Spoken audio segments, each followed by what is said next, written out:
Welcome everybody to the Customer Success Leadership Roundtable. I'm Andrew Marks, co-founder of Success Hacker and our Success Coaching Training Program.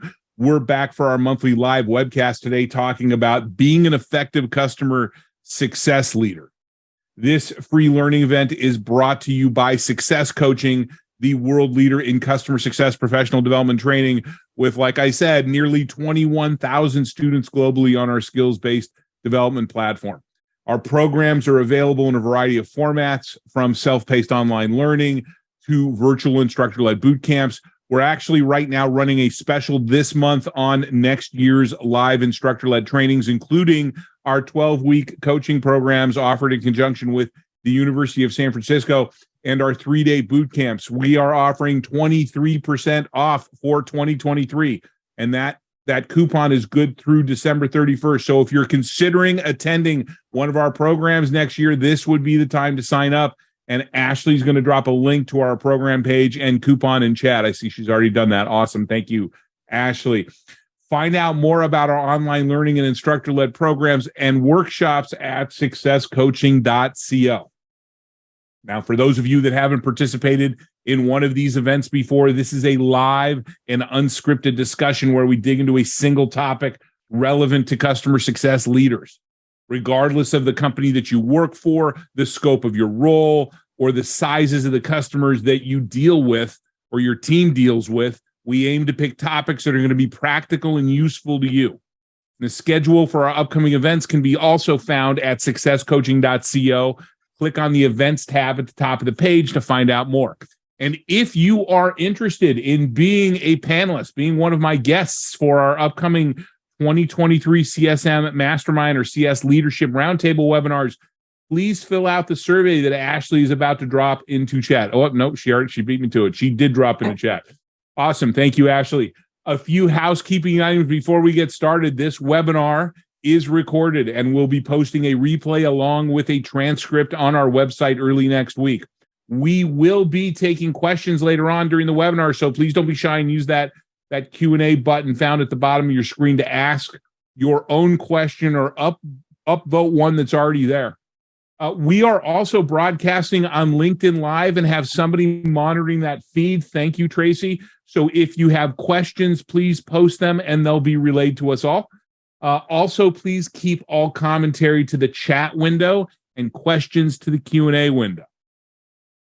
And there's a lot of thought leadership out there, along with a lot of theories about how to deliver customer success. And in this series, we focus on practical, real-world advice, best practices, techniques, and shared experiences from those that are working with or leading customer success teams on a daily basis. And to do that, we invite 3 panelists to join me for a roundtable discussion. These are people who are great at their craft, and we ask them to share their experiences and their perspectives. So without further ado, I'd like our panelists to introduce themselves to y'all, talk a bit about who they are and what they do, and let's get started as usual in alphabetical order with Chelsea. Hello, everyone. Chelsea Simpson. I am currently Director of Customer Success at Augmetics. A little bit about Augmetics. We are in the healthcare space. We're publicly traded, and we are really focused on reducing provider and clinician burnout and improving work-life balance through our technology. I will just put a plug out there. We're rapidly growing and hiring, so please check out our site if you're interested in learning more. A little bit about me. I've been in customer success for the last 15 years. I started at a global Fortune 500 organization, but since then have been in customer success in varying stages of organizations in different industries. And I'm super excited and passionate about this topic today. So look forward to getting everyone's thoughts and feedback as we progress the conversation. Thank you for having me. Awesome. Thanks for joining us, Chelsea. And like you said, you're in Bozeman, yeah? Bozeman, Montana. Right. And you're seeking out a side gig as an extra on Yellowstone. Yes. So you may see me on a few episodes. You need to let us know so we can look for it. And I will start watching it. You 3 are not the only folks that have told me that I need to get into that show. So I'm going to work on that. Okay. Awesome. Thanks, Chelsea. David, you're up. Thanks, Andrew. Welcome, everybody. Glad you can join us. My name is David Ellen. I'm from Atlanta, Georgia. Go Dogs. I'm the Chief Customer Officer at Centric Leadership Strategies and also a revenue architect and senior customer success consultant at Winning by Design, where we work with SaaS companies of all sizes to develop or refine go-to-market strategies and playbooks and other tools for success. I'm also an executive leadership development coach for the Telos Institute, a global leadership development consultancy. So I've been in customer success, I guess, before it was cool to say that you were, over 32 years. And I've built and led CS organizations and account management organizations in multiple startups, as well as a Fortune 500 company. Excited to be here with you guys. Awesome. Thanks, Dave. So you're a Georgia Bulldogs fan? Absolutely. Are they gonna make the championship game? Are they gonna get past Ohio State? Absolutely. Yeah. And yeah. who you pick? Are you picking? Is it going to be Michigan, Georgia? Or are you thinking I'd like to see Michigan, Georgia. I think that would be a good matchup. I think that's a better matchup. TCU's probably an easier game. Yeah. But we like to play people at their best. So we'll take Michigan. Michigan's clearly playing great ball. Yeah. So, awesome. Thanks, David. And last but not least, Michael. Hey, everybody. Great to be here. My name is Michael Spire, currently the Vice President of Renewals at Precisely. For those who don't know much about Precisely, Precisely is a data integrity company, SaaS-based with 5 different products within that suite. Really, in a nutshell, it allows you to make data actionable, right? Clear and consistent. Fantastic company. I spent the past 10 years in the customer success realm with various companies, whether it's a startup or a large company, perhaps like Gartner. But super excited to be here and excited for the conversation. Awesome. Michael, you're out of Atlanta as well. I am also out of Atlanta, Georgia. Atlanta, Georgia is becoming this wonderful tech hub of companies that seem to want to move in here and build all sorts of talent infrastructure, which is fantastic news. Yeah, we've got a few folks. Ashley's out of Atlanta as well, so it's and our one of our former partners, James, is out there now himself. So, and so are you a Bulldogs fan? Are you a Georgia fan? I am not a Bulldogs fan. I've been in Atlanta for roughly about 4 years and change, and I've realized that coming from the Northeast, born and raised in Buffalo, New York, where football and hockey are life. Yes, you come down to the South. You come down to the Southeast, and like the NFL really does. It's secondary to like SEC college football. Yeah, exactly. And it's a very different mindset. So it's been enjoyable to kind of see the rivalries, but where Alabama's over here, you got Georgia, the woeful Georgia Tech Yellow Jackets that are in Atlanta that seem to never really have too much luck here. But it's been an interesting change. It's a great place for college football for sure. So you're a Bills fan. I am Bills Mafia. Yes. Yeah. Bills. I'm a Niners fan, but I respect the Bills. I respect what they've done. They're playing great ball. I think they're going to win the Super Bowl this year. God knows the Niners aren't now that Jimmy G's down, but all right. Anyways, once again, we all appreciate the time you're spending with us today. So thank you. Thanks for making the time today. Thanks for making the time on Monday to do our pre-call. To get us started with this topic, I'm going to make a claim. I'm going to throw something out there, and I want to get some feedback from all of you. Okay. Outside of the CEO, a customer success leader is probably one of the most challenging roles in an organization. CS leaders are ultimately responsible for keeping customers, but they lack oversight of some of the core elements of customers achieving value. For example, while they own enablement and adoption, they lack direct ownership of the product or the service that they're responsible for supporting and helping the customer get value from. Or they can provide input on who is being sold to and what's being messaged, right? But ultimately the messaging, the ideal customer profiles, and the expectations that are being set with the prospects that then become customers are the responsibility of marketing and sales. Agree, disagree? Am I making the job out to be more challenging than it really is? So, Andrew, I'll jump in here, and while I think there's no question that CS leaders they lack oversight in some areas. In the right organization, the head of CS should have input into the ICP. They should also have input into things like account-based marketing, if ABM marketing is employed at their company. Other roles, such as like a CPO or a CRO, would probably say their jobs are just as hard or harder. But that's probably because they don't understand CS or the full scope of what makes up customer success. The one real difference, I think, that supports your claim, probably more than anything else, at least in my mind, is that the CS leader has to be the chief collaborator in any company, right? The other leaders don't have to do that, right? Sales coordinates with marketing, maybe with finance, obviously. But CS has to collaborate with marketing, sales, product support, engineering, financing for pricing, legal for contracting, and that's certainly a challenge. Yeah, I have to say, I don't think you're making it more challenging. I totally agree.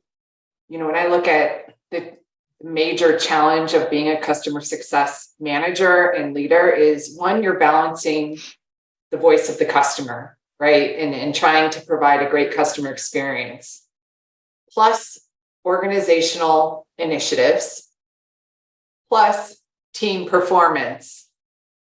And the chief collaborator, that is a great way to say it. You're typically doing double the negotiation with all of those functions before you're going back to your customer. So I'm a bit biased, but I do think it is one of the more challenging leadership roles, and you need to put on your Zen hat just to step back and make sure you're continually balancing those three items. Michael, you got anything to add? No, I mean, I completely agree. I think, to build off of Chelsea's point, I think you take all those things in consideration, and then you realize that you're a people manager, right? So you also have to, you're moderating how much your team is taking on, and then you're constantly managing that burnout, right? So you're turning around and saying, yeah, we want to be helpful. We want to be cross collaborative. We want to work internally. We want to have understand what our customer needs is, but then at the same time, we need to, if you're dealing with the finance and the revenue side of the house, when you're on the CS side, right, your renewals. So you're playing this balancing act, but at the same time, there's a very human element here that becomes your entire team, and that stress and that workload that they're constantly battling in between. So it's you add to all these things, and then you basically put on your Zen hat, take a step back, and do what you can to really navigate those waters and Sherpa your team through. So that way, not only do they feel heard, but then at the same time, you're productive. Yeah. Well, and so it's interesting. You use the term, David, you use the term in the right organization. Okay. Yeah. And so, and there's a lot of, and collaboration that is the key. Right? So so you've got, you're battling being in the right organization with the right mindset. And then you've got that additional requirement of being able to collaborate. What are some of the attributes that you all have seen in the most effective CS leaders? Have to be able to have difficult conversations.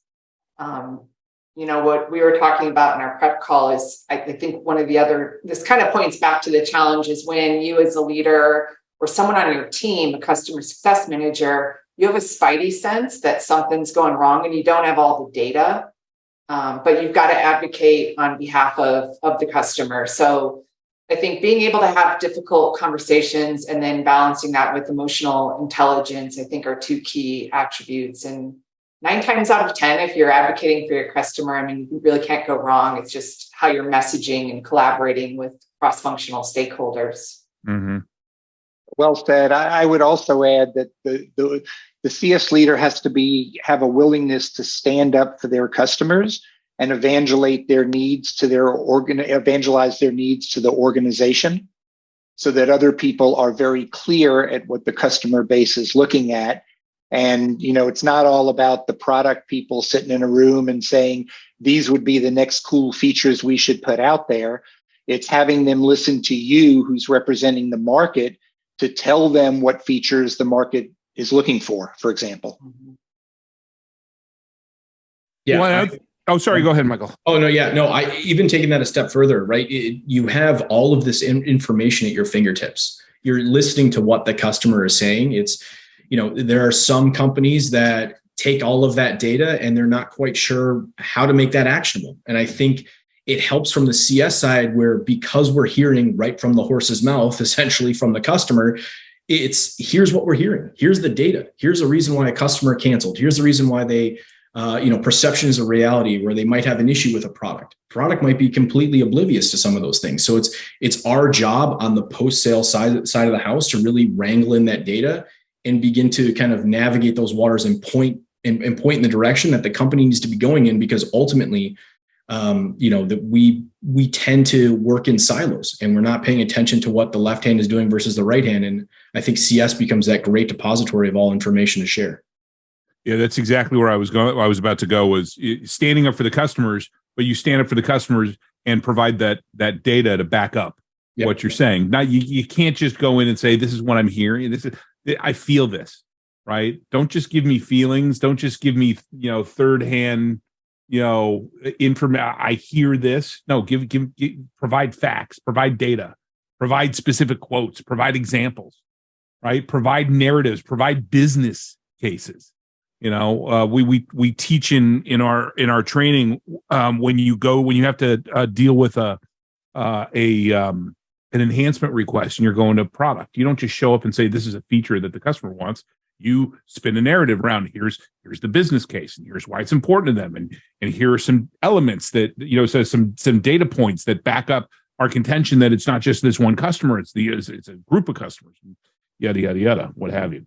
Andrew, Matt just put something in the chat that I thought was really relevant. He said in his organization, the CS org falls under the revenue umbrella. Yeah. And I think that's another challenge that CS leaders have. All the CRO reports to the CEO, the CTO reports to the CEO, usually the head of product reports to the CEO. But for some reason in customer success, the head of customer success typically reports up through a CRO, or maybe even a COO sometimes. And that's a challenge. We don't always have a seat at the executive table to represent our customers. That is true. And I'm not, I've seen heads of customer success work effectively under a CRO. But a lot of it also depends on the culture. I think a lot of it though also depends on the incentives. Mm-hmm. Right? It also depends on the CRO itself.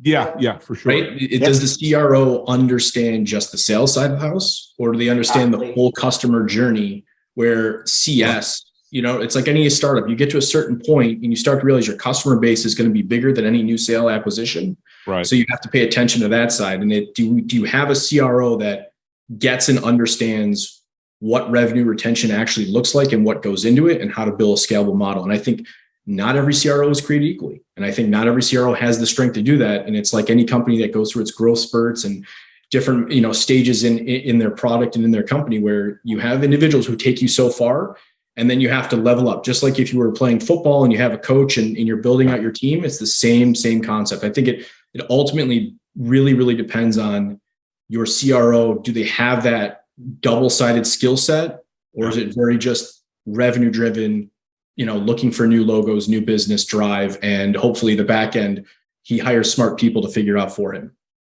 Yeah, what's funny is it's all about being revenue driven. It's just a matter of where that revenue is coming from, right? Yep. Right. Right. So in early stages, it's new logo acquisition. I get it. We got to do whatever we need to do to bring in those new customers. But yeah, there becomes that tipping point where it's like, hey, wait a minute, my sustaining revenue is outpacing my new revenue. And we need to be focused on both. Just a reminder, if you got any questions, please feel free to drop those into the Q&A. We will be taking questions here in a bit. So that's definitely one of the challenges that CS leaders can face, and especially in organizationally. What are some of the other things that you should think about or plan for, either as a leader, or maybe you want to become a leader? What are some of the tools, some of the skills that you think are super important to be to have in your bag of tricks? I think your why is most important. Like, why are you becoming a leader? Is it just the next natural evolution, or is it something you're really passionate about? Because there's really a shift from individual performance to how your team and then how your customers are doing. Again, going to the challenges of the multifaceted role of customer success. So that's what's your why? What's your why? Okay. Yeah, I think being curious. I mean, that might be obvious. I think everybody should be curious, but specifically in the customer-facing world, we have to come to our customers with a curious mind. We have to know why they want to do certain things, what their desired outcomes are. There's a lot we have to know about them that we might not have to know about if we were in a different position within our company. So having that curious mindset is important for a CS leader. Mm-hmm. Michael, you got something? Yeah, I mean, I'm going to copy Chelsea and say it's the why. I mean, I think, quite frankly, I mean, that's the biggest thing. We, as leaders, you hire individuals, you coach people, you lead teams. We all have skip level interviews. We all have interviews with our managers.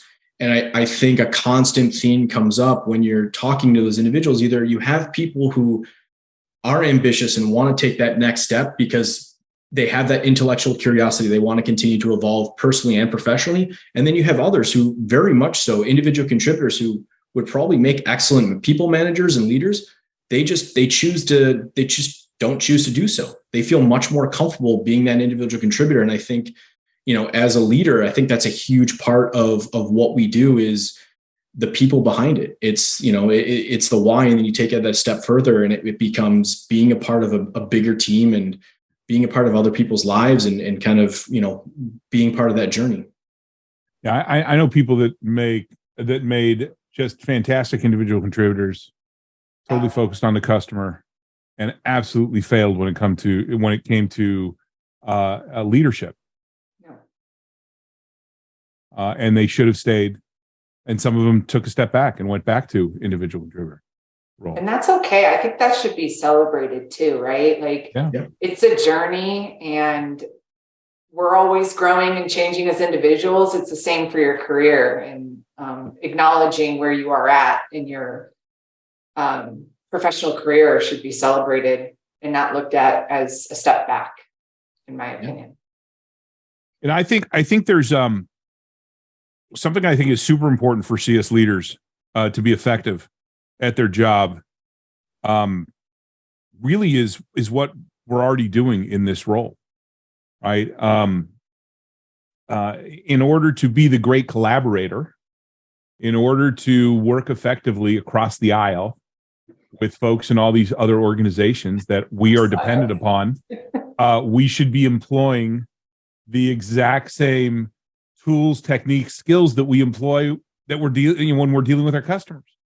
And two of the most important being empathy and active listening, right? Mm-hmm. Being able to put ourselves in understand the perspective of the people that we are working with internally. And that's going to allow us to connect and communicate more effectively and collaborate much better with these individuals. So a leader needs to be really good at that. A CS leader needs to be really good at that to be effective. Yeah, I think we should overstate what you said about empathy. I think that's a fantastic word, right? We have to understand that the leader in product or engineering has a certain amount of staff. And even though we have hundreds and hundreds of features requests from our customers, we can't just pass them over the wall and say, go do them, and they have the staff to do that. We have to be empathetic, right? So that might mean having a conversation about what's most important and why. What does the market need sooner than others, right? What's going to be the impact to the customer and what's going to be the impact to our company? So I think that term empathy can't be overstated at all. The other area too on this is as a leader, like having diversity of thought across stakeholders and like really embracing that. I have found like you're having like your head of business operations on and they notice something in a slide deck that you've never noticed just because they're looking at it from a different view. And so I would just encourage, leaders to embrace diversity of thought. They don't have to be in customer success to give an opinion. In fact, the more views, probably the better. Yeah, but I 100% agree with you, but just you need to be careful not to fall into the trap of trying to manage by consensus, right? Because then you'll never get shit done, right? We need to you still need to be able to make a decision, but always better to make an informed decision. But at the end of the day, as a leader, you need to be prepared to make decisions. Yep, and goes back to the difficult conversations because you may make a decision that's going to disappoint some people in the organization. Oh, you likely will. You're not doing your job unless you're disappointed. Yeah. I'm dealing with that right now. I'm the president of my HOA. And I know that every decision the board makes, I'm going to piss some people off. And that's just the reality of it. But that doesn't prevent us from making decisions. We still have to make decisions and we need to do things. And just like, the board of an HOA, you're a fiduciary, you're essentially a fiduciary in your own organization as well. You have a responsibility to assess the situation, capture all the information, and make the right decision. Yeah, we shouldn't also lose sight of the fact that while we're advocating internally for what our customers need, we do have to balance, right? We do sit on the fence there where we have to balance our company's needs with our customers' needs, right? We can't be perceived within our company to say, do whatever the customer wants at all costs without recognizing the fact that we have a profit margin that we have to maintain internally also. Yeah. So that's another kind of balancing point that we have to sit on the fence with. Yeah, 100%. So we got to balance that. We need to be empathetic. We need to listen to people. We need to connect with people in order for us to exert some influence. So you can't just walk in and say, I'm a chief customer officer. I have influence. You have to earn that, right? You have to earn that influence.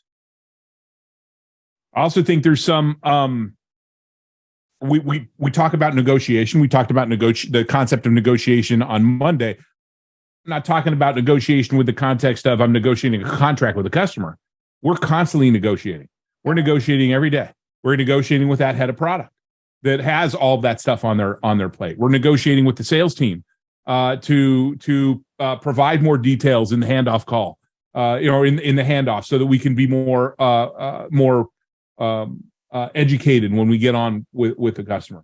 So there's definitely a lot of negotiation. That definitely is a theme. Yeah, and with that, I think to put this out there, but there's natural burnout. And I do think you got to just kind of take care of yourself as the leader and have a support structure, because it is just a lot of when you're leading with negotiation and trying to be the voice of the customer, and empathy is just a lot to put out there, a lot of energy. So I don't know. I need some Zen baths a couple times a week. Yeah, I bet. Yeah, you need that. You need to take that time. We need to do that across the board in customer success, because this is an incredibly emotionally and can be incredibly emotionally and mentally draining role. During my coaching calls, at the end of my coaching calls every week, for any of the folks on here who've taken my coaching calls, one of the last things I tell people is go make time for yourself every day. Mm-hmm. Right? Go take a walk, go have lunch, walk away from the computer, turn off the Slack and the email, and find your center. You need to do that every day for your own kind of self-preservation. Now, but at the same time, we talk about all these things. So there's this cross-functional collaboration. We got to have our noses in everybody's business. We want to be able to, in order to influence, we need to understand who they are. There's a certain amount of data stewardship that I think we need to own. But at the same time, we don't want customer success to become the catch-all, right? We don't want customer success to become the catch-all of, they're the everything team. because then we get way overburdened in stuff, right? So how do we prevent that or mitigate the risk of customer success becoming the catch-all? So I faced this problem in a real-time situation a number of years back. It was like, if something wasn't defined what department it was supposed to be done in, it automatically fell to customer success because, yeah, they'll do it. They'll do anything, right? And that was the philosophy. And so what I did was I undertook a company-wide effort to build a RACI model: responsible, accountable, consulted, and informed, right? To define who handled what in every situation related to the purview of what customer success was supposed to be.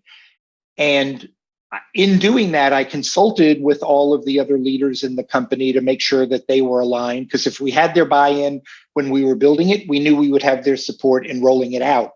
And the nice thing is it kind of flipped the switch. And instead of saying, if it's not defined, it falls to us, we said, okay, we're going to define what does fall to us. Everything else does not. And it worked really well. It was hard work. It took months, but it worked really well. No, RACIs are great. This is it's a tool that we used when we were doing consulting. As a matter of fact, I'm going to drop a link in the chat for any of you out there that want to download this. This is our customer success engagement blueprint. It is a exploded RACI model. It is meant to lay out all the different processes, all the different tasks, broken down into the 3 primary phases of customer journey, as well as a playbook builder. So please feel free to download a copy of that and use that to help get your arms around what's going on in your organization. Chelsea, you look like you were about to jump in, though. I am, because David, I love that you brought that up. Organizationally, we are currently going through the RACI model, and it is a heavy lift. And I agree, it's probably going to take us a couple months in totality. But the reality is, you can't be frustrated when people don't necessarily have the visibility into all the things customer success is interacting or engaging or leading a conversation on cross-functionally. I have found through that exercise, people are like, wow, I had no idea that you guys were kind of this catch-all for this and that. And people want there to be more of a balance across the organization and ultimately to set up customer success, right? Because we have our targets to hit that are pretty strong indicators for company growth. So I definitely would encourage organizations to embrace that model and roll up your sleeves and go through the details. And if anybody has problems accessing that, you shouldn't. But if you have problems accessing that link, by the way, just request access. And once I'm done with the webinar, I will grant you access to that. So I thought we had full access, but if not, if there's a problem, just reach out. Cool. So anybody else want to weigh in on that? The CS is a catch-all. Michael, you got anything to add? No, I mean, I agree. I think, to Chelsea's point, one of the other things is, taking that a step further, you don't initially you have to kind of seek to understand, right? Sometimes the other side of the house doesn't understand what we're doing and why we're doing it. Yeah. And I think that goes with the RACI model in terms of role clarity, in terms of what we're doing, why we're doing it, right? Why it's so important. While we may not drive sales quotas or have any quota attainment, we do have metrics and KPIs that we need to hit on this side of the house. And that all alludes to what makes up a healthy company and some of our growth goals. And I think that if we lead with that emphasis on seeking to understand, and we go in when we manage and we take a look at those relationships internally and externally, but mostly internal stakeholders, it's, here's why we're doing it. You have to over communicate on the CS side to make sure every single person is on board and understands why we're doing something. Doesn't matter how small or how big that change is, or how small or how big a process might be. Being that individual that is collaborating, that is team friendly, that is stakeholder friendly, whatever term or buzzword you want to use, seeking to understand and leading with that, and knowing you're going to hit a couple of walls, kind of helps you understand from an expectation standpoint, and hopefully kind of limit some of that frustration and even some of that burnout as you start to start to hit it. Well, I think that that goes back to what we talked about a little earlier about how you just don't go to product and you say this is what the customer wants. You build a narrative around it. It's the same thing with this. It's you can't just show up and say this is how we're going to do things, right? If you want to get people on the bus, we want people all rowing in the same direction, right? So let's make sure that we're all involved in this. And one of the reasons why we built that particular tool in Google Sheets is because back in the day, even though I believe Excel allows you to collaborate now, it was a way to collaborate, right? You could just share a link and say, okay, let's all collaborate here, right? It definitely needs to be definitely needs to be a collaborative effort. It's a collaborative effort to serve our customers. It needs to be a collaborative effort to lay out what it is we're trying to, how we're going to do that, how we're going to serve our customers. So, Chief collaborator. Yeah, exactly. Chief collaborator. Yeah. CCO means Chief Collaborator Officer, I guess, as well. It's got a dual meaning. Awesome. How about we take some questions? Let's see. Go based on. So if you have any questions, please go ahead, ask questions, Q&A. We're not taking participant questions from the audience. So if you have a question, the way to do that is through the Q&A functionality. I'm going to go based off of the most upvotes and then the most recent. So if there's anything on that list that you already see that you really want to get an answer on, upvote it. Look, we've already got one, so everything's changed. So I'm going to start with Nick. Nick, thank you for joining us. And sorry, Mike. I'm going to go with Nick first. Nick, thanks for joining us. And appreciate the question. What are strategies and exercises to help the team become more strategic and more consultative with enterprise level customers? And it looks like, David, you want to jump in here on this out of the gate. So David, what have you got for Nick?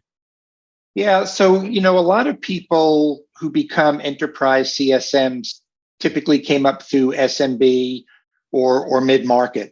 And they're very tactical in their thinking and in their execution. So the first thing I would suggest doing is define for them what it means to be strategic. A lot of people just don't know that. We take it for granted. If you're a strategic thinker, you take for granted that you know what it means to be strategic. But people they started their career young, they've come up being very tactical. These are the tasks I have to do every day. I have to check these reports, generate these reports, that type of thing. They don't really understand what strategic means. So I would start by educating them on your definition or what you want your company's definition of strategic to mean. The next thing I would do would be to do some role playing and let them practice having strategic conversations with each other, learning how to ask probing questions to seek to understand. Right? Try to think in advance, try to be proactive into the future. When you do QBRs or EBRs, if you have those, typically in most organizations, a QBR is a very rear-looking thing, right? We're going to get an hour with the customer. We're going to spend 45 minutes regurgitating all of the stuff that's happened over the last quarter. We're going to review all the same metrics they can see in their dashboard. Right? And then we're going to spend the last 5 minutes talking about action items, mitigate those and transform them into strategic forward-looking meetings where you're asking questions about what's changing in the company's business. You're asking forward-leading questions that help you define where that customer is today and what the future desired impacts are that they're looking to have. And then even though there's a long list of them, I'll just give you one more. SMB and mid-market CSMs tend to be very single-threaded with their stakeholder relationships. In the enterprise world, we have to learn to become multi-threaded with those relationships. So I would encourage you to teach them how to go out and seek relationships with other stakeholders and start becoming multi-threaded, because in an enterprise-sized company, that's really what's needed for success. And then Chelsea, Michael, anything I missed you want to add to that? I think for the enterprise space, I'm super passionate about that. Really focusing on said enterprise's goals and making sure that you're carrying that through each QBR, you're tracking if those are changing, you're measuring yourself to those goals and keeping your organization and you as the CSM relevant as that organization evolves and likely will. Well said. Yeah, there's an important connection there between overall corporate objectives and how you're having an effect on them. You want your product, you want your offering to be sticky. You need to just expressly you need to express that link that between what you're doing for them and the value that is tied to that overall corporate goal. And I think when you're mapping yourself to that, the stakeholders start to become clearer. Yeah. David, to your point that you need to engage with, just to kind of expand your customer base at an enterprise, get more champions and advocates. One of the more popular workshops that we've been doing is a private workshop for some of our customers is a discovery question inventory. So as you're teaching people to be more strategic, you can give them tools to at least kind of get them going on, in the right direction. So, as part of that workshop, we define what the overall, what the standard desired outcomes are, and then for each of the most common desired outcomes, we're sitting down and saying, okay, let's talk about the discovery questions that are necessary for us to help a customer achieve this.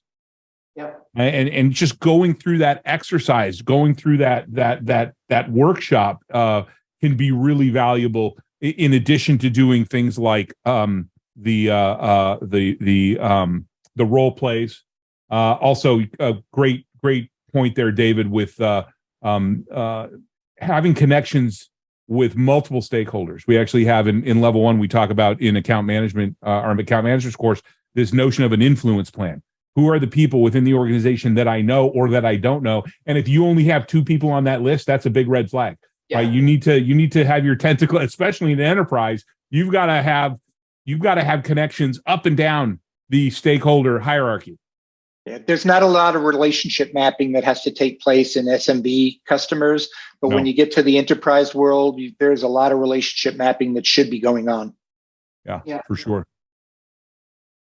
3 wide, 3 deep. I like that. Yep. Yeah. All right. Awesome. That was Nick. Thanks, Nick. Nick, thanks for your question. Mike asks, what's a good example of a poor or wrong reason why people get into leadership? What should we look to avoid in promoting CS to leadership roles? It looks like, David, you want to jump in on this as well. Yeah, I really want to offer, two thoughts on this, other than the fact that, people should get into leadership because they have a desire to bring out the best in others and not be the one that's going to be in control, right? Leadership is not about dictatorial or authoritarian work. Jack Welch had a quote that I really, really like. It says, when you were made a leader, you weren't given a crown. You were given the responsibility to bring out the best in others. And I think that sums up a lot of it. Another one that I actually just saw a couple of days ago was a post that a friend of mine did on LinkedIn that said a good leader should have strong opinions that are loosely held, right? So if you think about that, weak opinions get you nowhere. Yeah. Strong opinions drive action, but if they're strongly held, they don't allow for you to be influenced by people on your team or by other leaders on your team. And strong opinions loosely held will help you drive action, but will allow for influence and new information to come in. And as a leader, I think it's great to have strong opinions, but to allow yourself to be influenced by others. Totally. I would also add that I look for someone who wants to continue to learn. I think customer success has continued to evolve. Technology continues to evolve. Our customers evolve, and really looking for an individual that, never wants to stop growing, learning new areas, new specialties. And then making sure, David, to your point, that person is like a multiplier, right? You want to bring someone into a role that's going to help amplify what others are doing and being a voice for the team, and is not a diminisher in any way for customer success. Yeah. And then I saw that, just to kind of take it a step further, someone from LinkedIn even asked, kind of like looking at yourself, like, how do I know that if I want to become a leader, or what are some of those little things like David mentioned? If you look at yourself and you find yourself, coaching your teammates, you're mentoring other people, you have a vested interest, or even you're curious about how the business works and, why X decision equals A.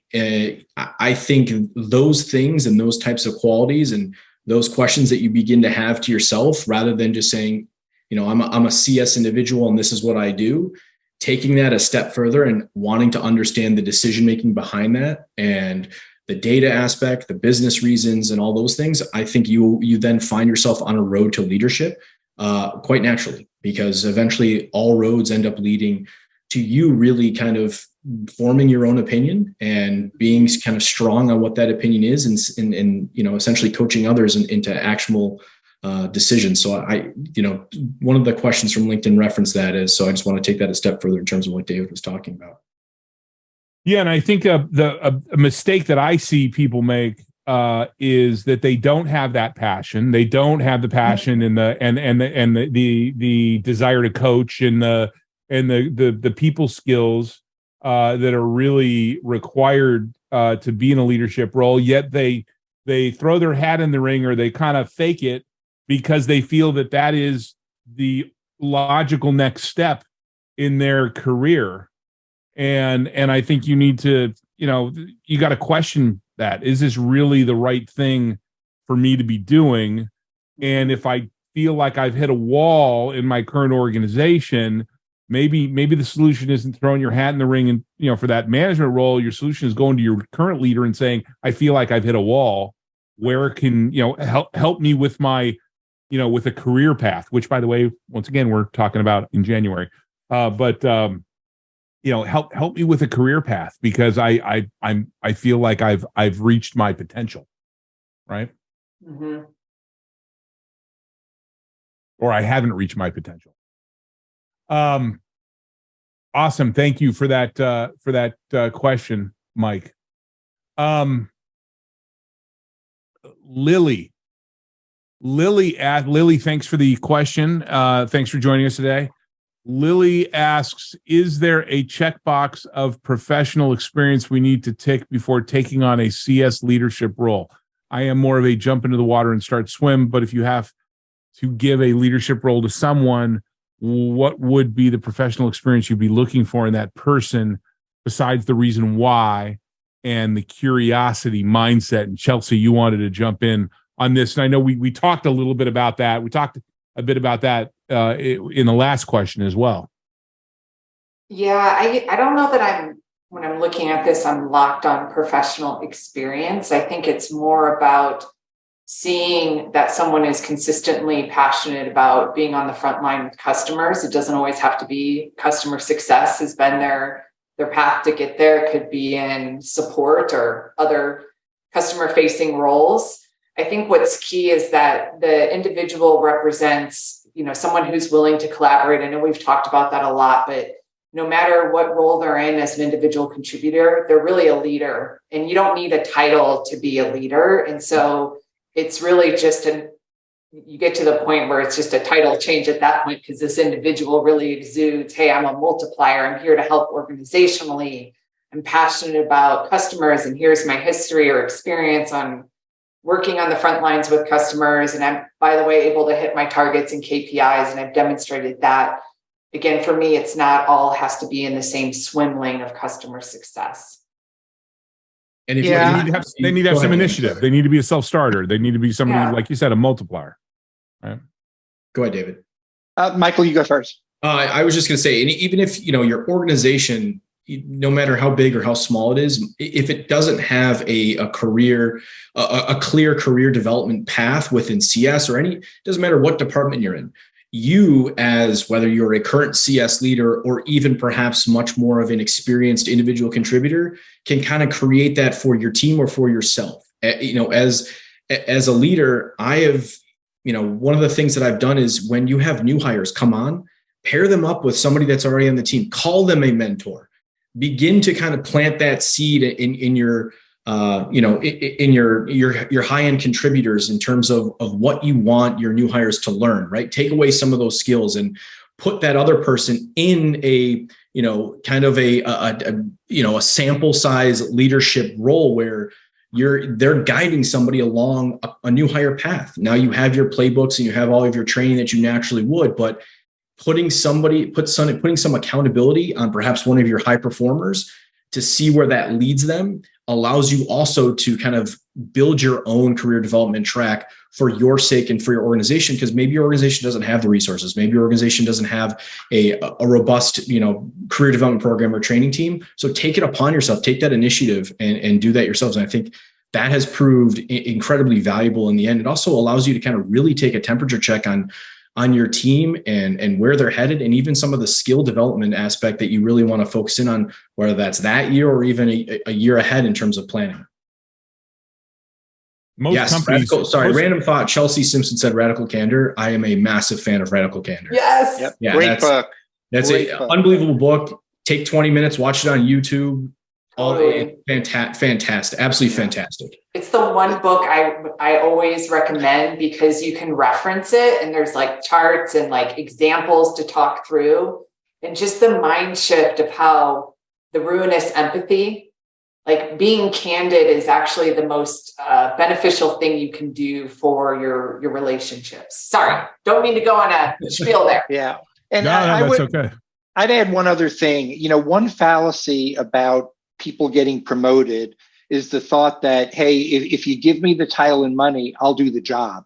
Right. People who get promoted are usually doing the job or doing a portion of the job before they even get tapped for promotion.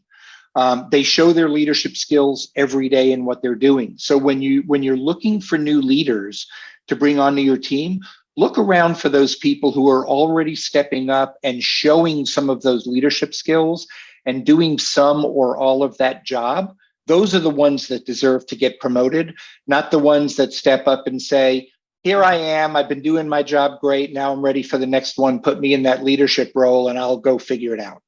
Yeah, this entitlement of I've been here for 2 years, I should be promoted doesn't fly with me. Yeah, not with me either. No, that's not good enough. Right.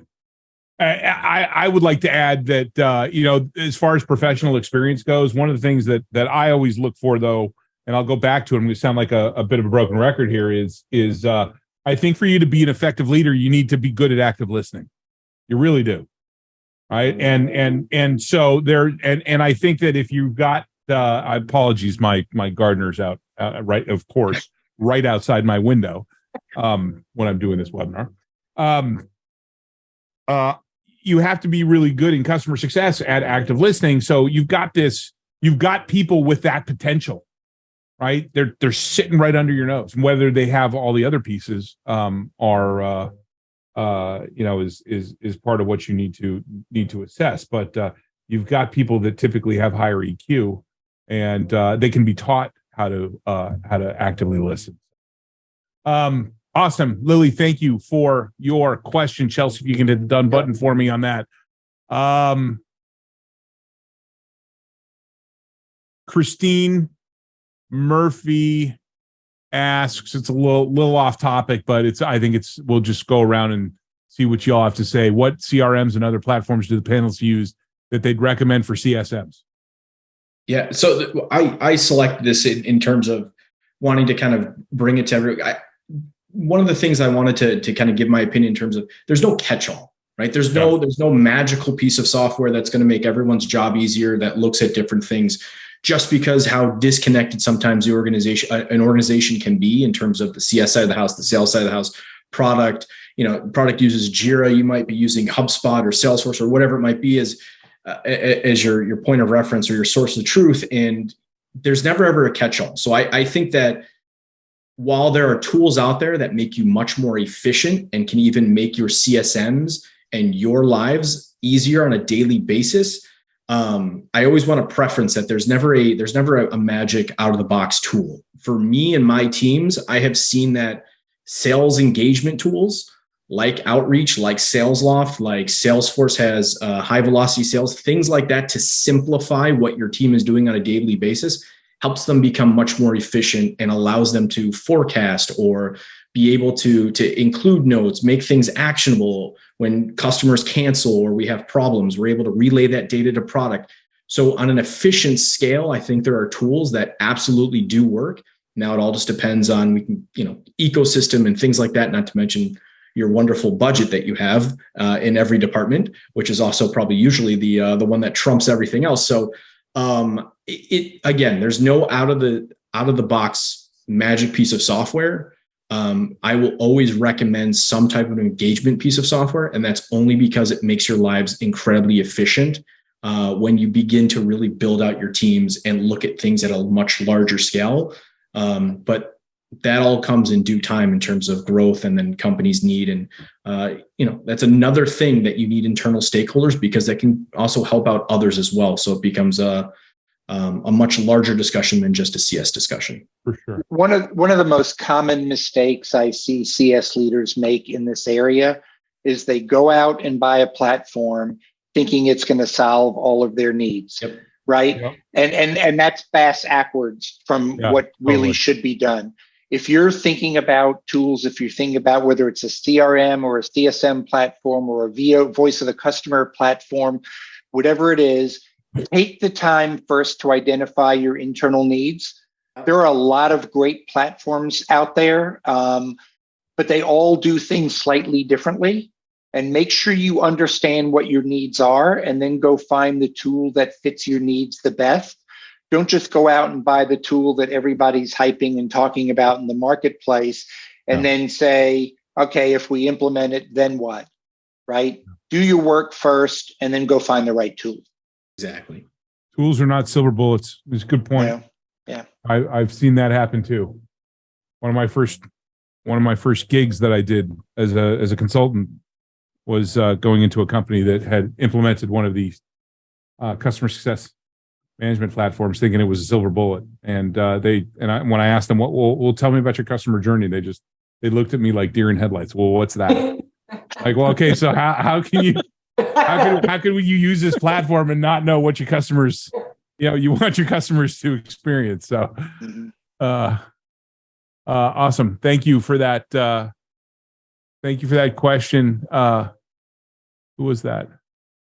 Christine. That was, I think it was. Thank you. It was Christine. Thank you, Christine. Yeah. Let me just add one more thing for Christine because it might be important. So my friend Chris Hicken, who is the head of an organization called Enough Said. Hey, he's my friend too. Yep. He released a fantastic article on feature functionality about some of the most leading platforms out there, what they're geared to, what they're good at, what they're not necessarily great at. Seek that article out, and that'll probably give you some really good guidance. Yeah, he's they produce some great content. Actually, their latest book that they dropped. I was quoted in that. It is definitely something you want to add to your library. Yeah. Let's see. Next question comes in. Just a reminder, we're going to go we'll go as late as quarter past the hour. So if you can stick around, we're going to keep answering questions. Benicia asks, any tips for CS leaders in the healthcare space? Go figure. Chelsea wants to jump in on this. Well, I figured I should answer that. Since yeah. Healthcare. I like to be somewhat industry agnostic, but I do believe that healthcare, given what's going on with the pandemic, is especially burdened right now and feeling a lot of capacity challenges. So I think that the key in healthcare is to have empathy and understanding how you're going to help drive improvements or efficiency for whatever specialty or care setting you're serving within healthcare. They just want help right now. and leading with that and how you or your company can help that organization. Yeah. And of course, all the other tips that we've talked about apply as well. But just knowing what healthcare is going through, we want to make that call out. Yeah, and in healthcare, it's a particularly sensitive because it's likely something personal. It's one thing to be talking to somebody about, okay, what are you trying to achieve? Well, my boss says we need to do X, Y, and Z. Well, whereas in healthcare, we're dealing with people.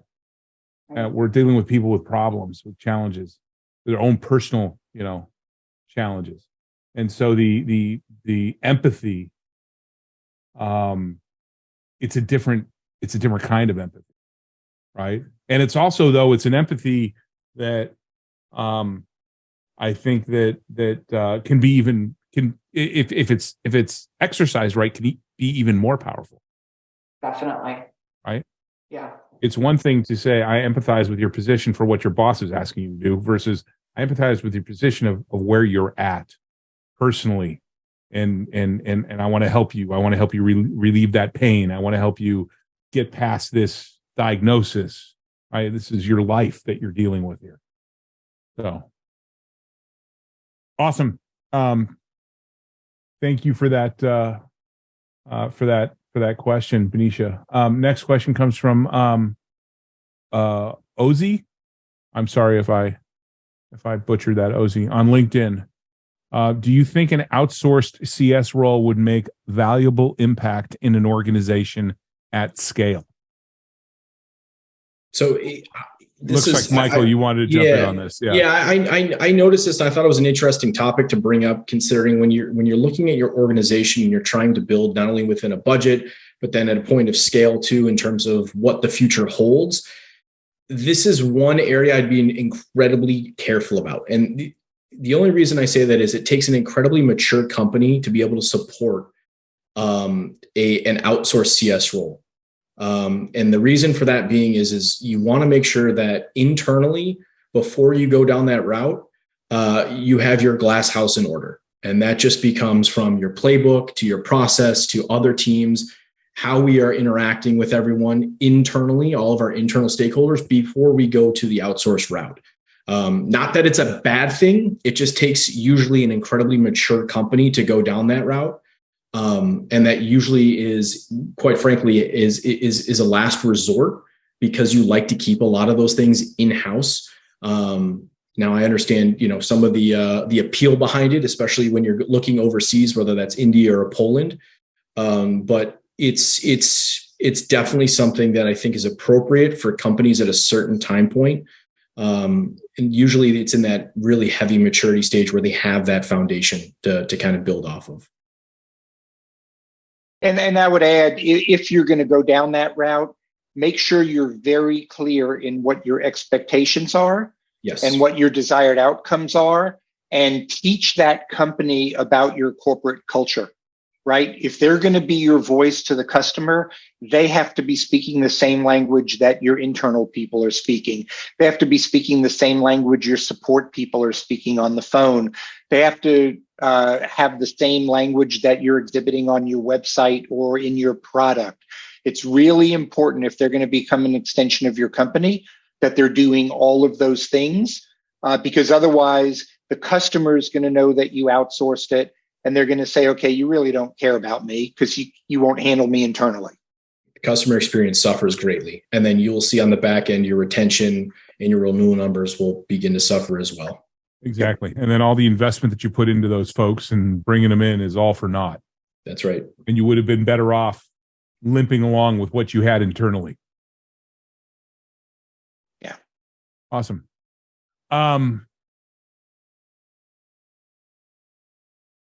Let's see. Next question from Harshad. How to manage all the stakeholders, internal and external. I don't know. That's a. I need a little more. Need a little more detail. Need a little more detail for that question.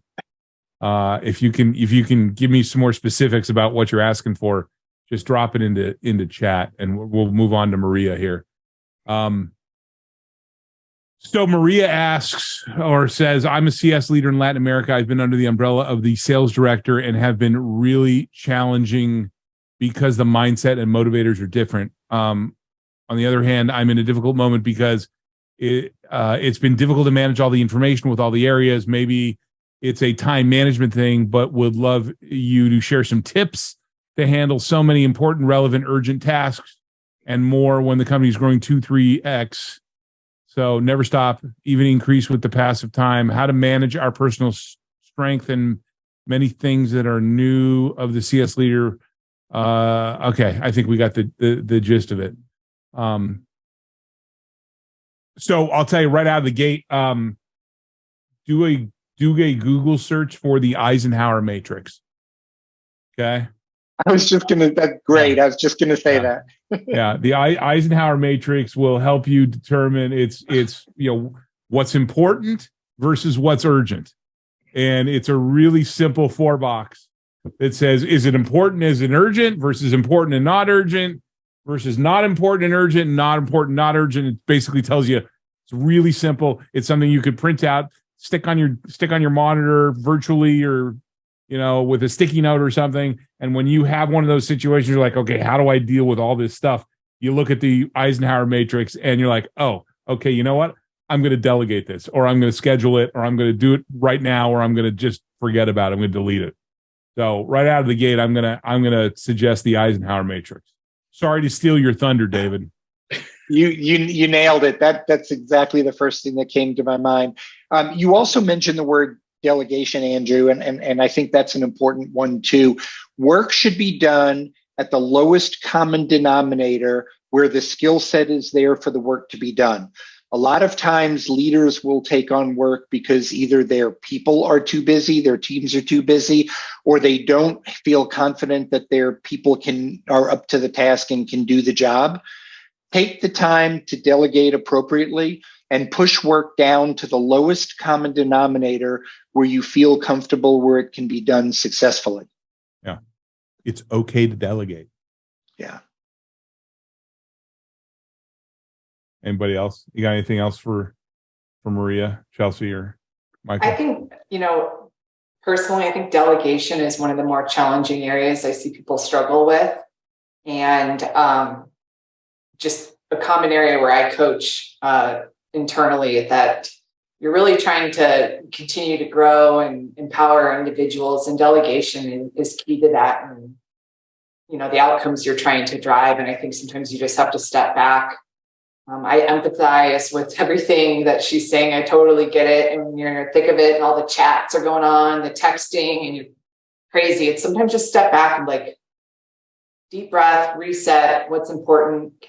Like they talked about, going through the Eisenhower method is key as well. Go ahead, Michael. Oh no, I was just saying, hitting the reset button, right?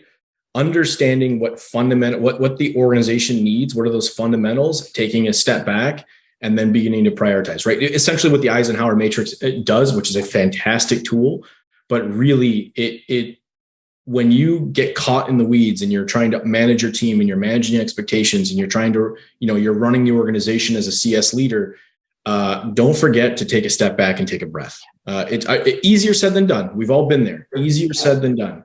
But when you get caught in the weeds, before you know it, time flies and you lose days, weeks, and months when you've been trying to do something else that might be a bit more high priority, a bit more strategic, perhaps, a special project. So take the opportunity, hit the reset button when you feel you're being overwhelmed with information and data, and point yourself back to what do I need versus what it's that I feel feeling. It's what do I actually truly need versus what I feel is important. And I think the Eisenhower matrix, and there are plenty of other books and tools out there too that'll help you navigate that, but it's also incredibly important to hit the reset button and take a step back.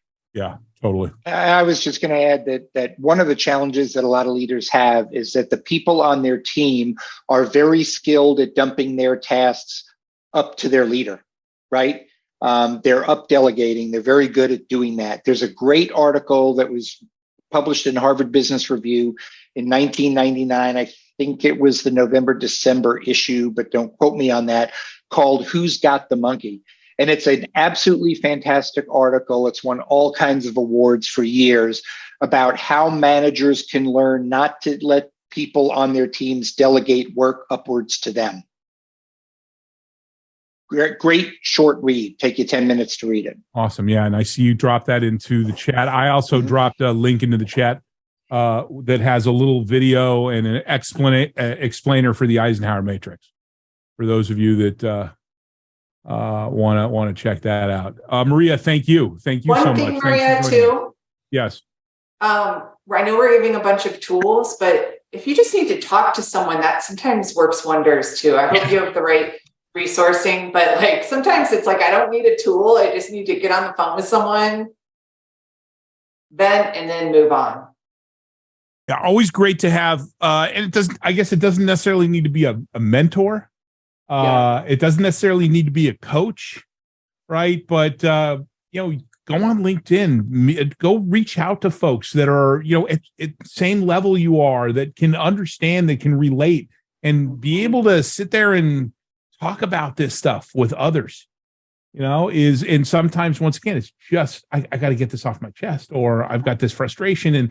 And I mean, you might be able to find that internally in your own organization, but I tended to get the biggest bang for my buck when I would talk to people that were outside of my organization. Yeah. I went out of my way to go to these to the conferences and the networking events, and to meet people and establish relationships with folks. To the point where I could reach out and pick up the phone and call somebody and say, does this make sense to you? Does this? I mean, here's my situation. And sometimes that's all you need. I just gotta get this off my chest. I love it. Awesome. All right. So I think we are at the end of what we're going to be able to get through today. So Maria asks David, could you send the link about the article? Yeah, Matt posted it in the chat. Okay, there you go. So thanks, pull Matt. Pull it down from the chat. Awesome. Thanks, Matt. All right. So we're at the end of our time today. I think it was a great conversation, but it's not what I think. It's what all of you think. So please let us know by posting your feedback on LinkedIn and tagging either myself, our guests, or Success Coaching. Once again, I want to thank our guests for spending the time with us and for the ideas, the thoughts, the insights, the best practices that you shared. I knew it was going to be a great conversation, especially from the pre-call.